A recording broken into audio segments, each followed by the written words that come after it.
Like it's the case with many of us. I grew up with video games. You know, I got my Super Nintendo when I was 3 years old.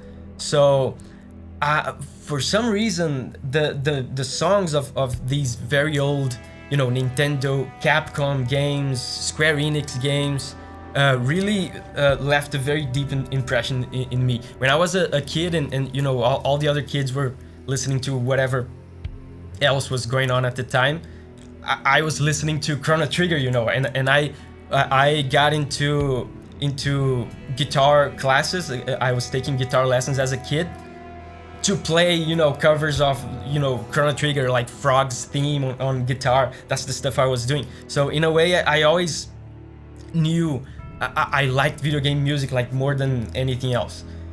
Again, like it's the case with many of us, like artists, composers, game designers. I was in a state of denial for a long time, because when you are inclined to a job in the entertainment industry, there's a lot of doubt, right? There's a lot of discouragement from people around you, because I don't know, I guess people think you're not serious about it. You just want to have fun all day and not work hard, right? If you say you want to be a lawyer or a doctor, you get all the support in the world. If you want to be a musician, it's not always like that.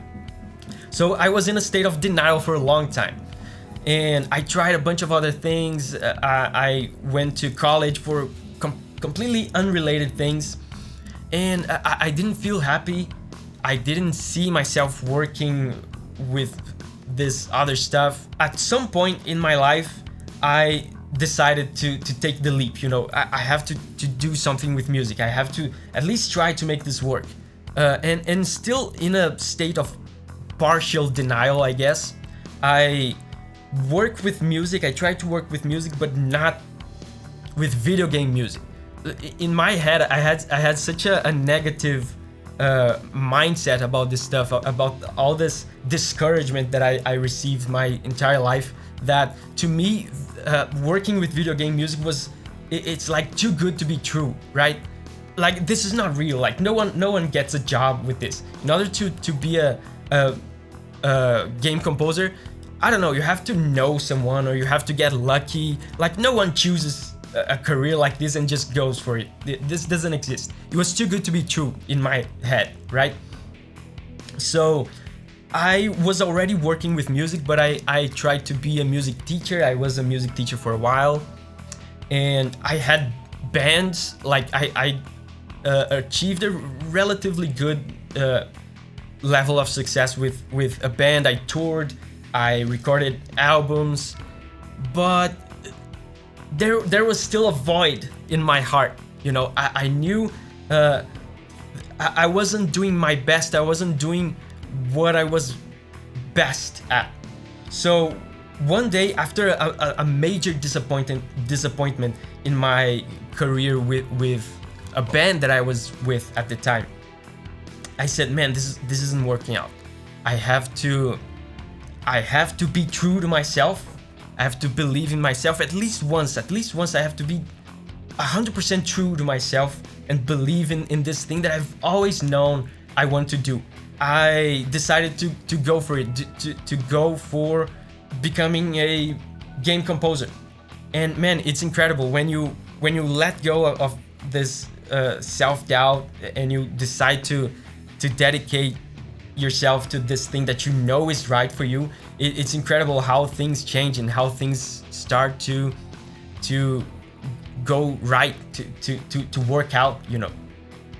So I started to get some gigs, to write some songs, to contact some developers, and the rest is history. I started to get some gigs, and actually the very first gig I got after becoming a full-time game composer, because, you know, there's a transition period. You have to be like part-time for a while to get gigs, to get a reputation. The first gig I got after becoming full-time was Realms of Magic from Polished Games. I think it's important to be true to yourself, right? A lot of times we know what we want, we know what we like, we know what makes us happy, but there's so many noise, right, in our heads.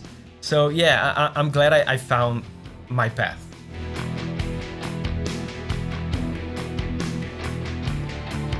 Well, the primary objective of any soundtrack I work on is always to serve the game, you know, to enhance the sensations, the atmosphere, and the gameplay of the game. And when it comes specifically to Be My Horde, the game, at least aesthetically, is all about Moriana, right? Moriana is the center piece of the game, aesthetically speaking, is the icon of the game. So aside from the more gameplay specific things that I have to underline with the music, aesthetically the music is all about Moriana. So we have to underline her personality, her image. You know, she is a character that there are contrasting elements to her. So she's brutal and merciless and violent in a way, and has no reservations about, you know, killing like hordes of peasants. But she's also like sexy and alluring and mysterious and kind of sarcastic and ironic, has a sense of humor. So there's an interesting contrast there. So to portray that, I wanted to include that kind of contrast in the music in the form of using heavy metal, right, which is the brutal, merciless, violent part, the aggressive part, and the more classical music, orchestral, mysterious but baroque part that is also included in the soundtrack. So I guess if I were to point out one thing, one kind of atmosphere that I wanted to portray with the soundtrack, is this Moriana contrast of being alluring and feminine, and also being brutal and merciless.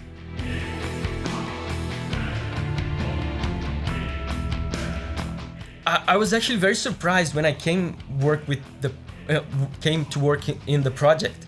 The musical tastes of the team in what relates to heavy metal was very aligned with my own tastes, in the sense that I was surprised that a lot of the references that the team gave me was power metal bands.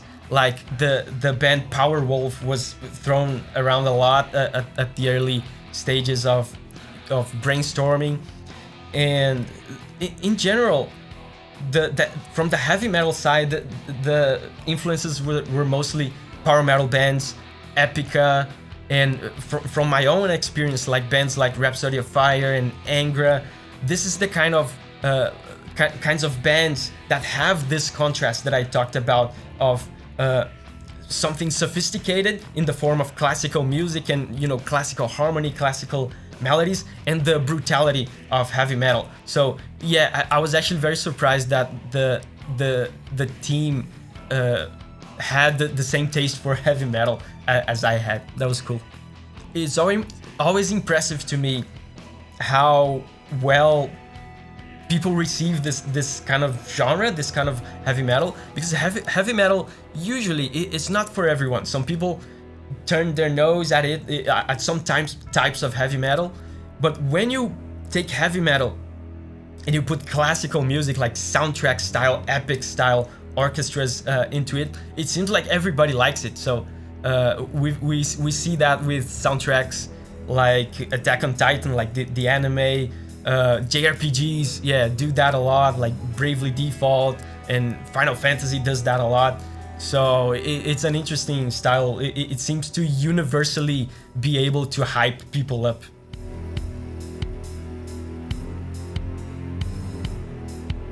The challenges, I think the biggest challenge, especially when working as a contractor, is, you know, when you come into a team, the work is already in progress, right?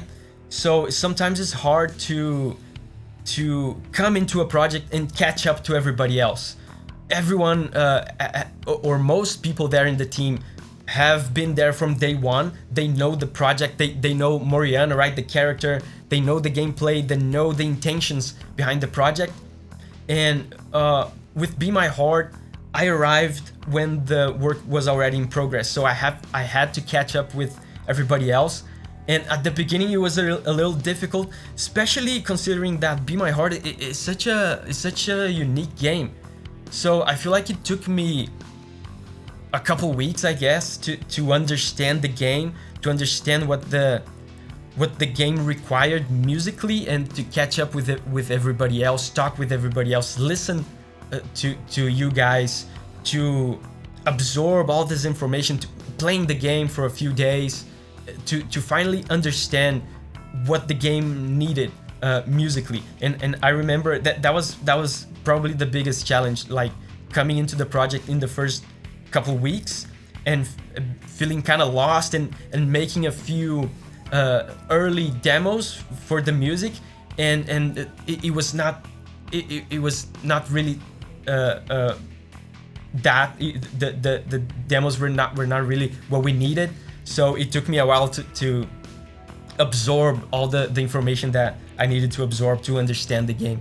It's something we get used to when you work as a contractor, but with Be My Horde, I feel like it was particularly challenging because, like I said, Be My Horde is not a common kind of game. It's not like it's unique. So when the game is like an established genre, it's like, I don't know, a JRPG. Okay, so we're gonna do like JRPG music. We're gonna the influences are gonna be like Final Fantasy, Chrono Trigger. If it's I don't know, a platformer, these are all established genres.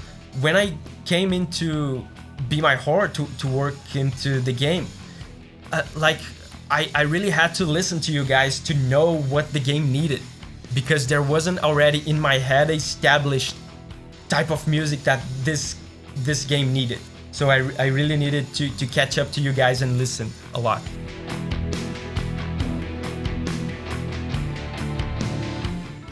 I delivered a first few demos, and it was really not it. The demos were not really hitting the spot.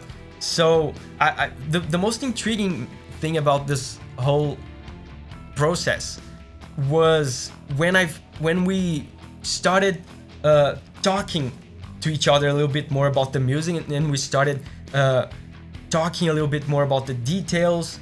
It was like night and day when we started having these regular meetings about the music, and it was like night and day. Suddenly I understood what the project was all about, and I realized that not only the game Be My Horde is very unique, but the team is very unique as well. And I've been working as a game composer for 9 years now, and I noticed that you guys, that was very funny and unexpected. I noticed that you guys are very, very interested in the small details of the music. You care so much about every little sound, and that was so cool to see. And in the moment that I understood that, things started to work out, because we would have these regular meetings about the music, and you guys would say, no, this instrument needs to go here, this part needs to be like this and like that. And it was great to experience that, because that's something I had never experienced on that level. And the team would have these meetings about the music, and everyone would decide what they liked and what they didn't like democratically. That was very interesting. In that sense, the music for Be My Horde it's almost like it's being composed by the whole team as much as it's being composed by me. And I think that's really cool. That's probably the most interesting and unique thing that I've experienced in this process. I have to adapt myself to what the game needs, to what the team needs. So if the developers have that level of attention to detail, I have to work with that, and it's my pleasure. It's like I said, when I was not working with you guys on that microscopic level of detail, the music was not going well. At the moment that I started to work with you guys in that way, on the way that you guys like to work, then things started to go well. So I'm happy to do it. Whatever works. Yeah, sometimes we have this mentality that what we are thinking is obvious and everybody else is thinking the same thing. But that's not true. Sometimes it's obvious to you, but it's not obvious to the other person. So if you don't speak your mind, if you don't express your ideas when you're working with a team, like sooner or later someone is gonna think that their obvious thing is also obvious to you when it's not, and then there's gonna be a mismatch of communication in there. So yeah, it's important to talk and to communicate a lot.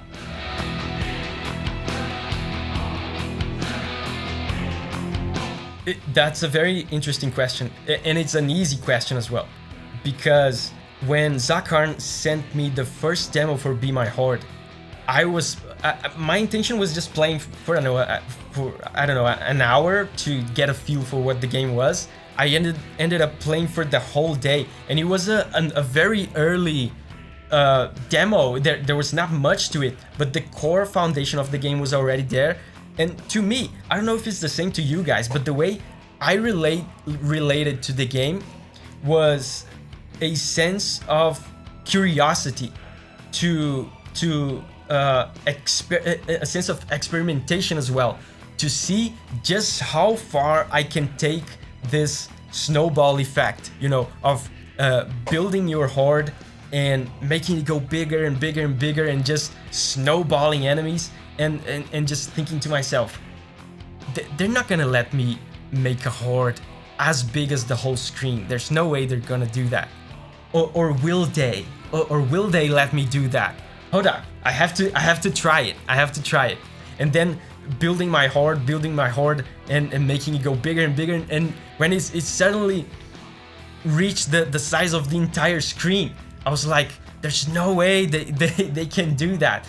If this is just a demo, like a very limited basic demo, I wonder what they will let me do in the full game. So this to me is the most unique and intriguing part of Be My Horde, and was the part that made me fall in love with it, is that sense of experimentation and a curiosity to just know how far can you roll this snowball. In a way, it kind of reminds me of these old games. I don't know if you're familiar with Katamari Damacy. It's a game where you just roll a ball forever, and you start out tiny, very tiny, and you're rolling like pencils and small objects. But in time, you're literally rolling like galaxies.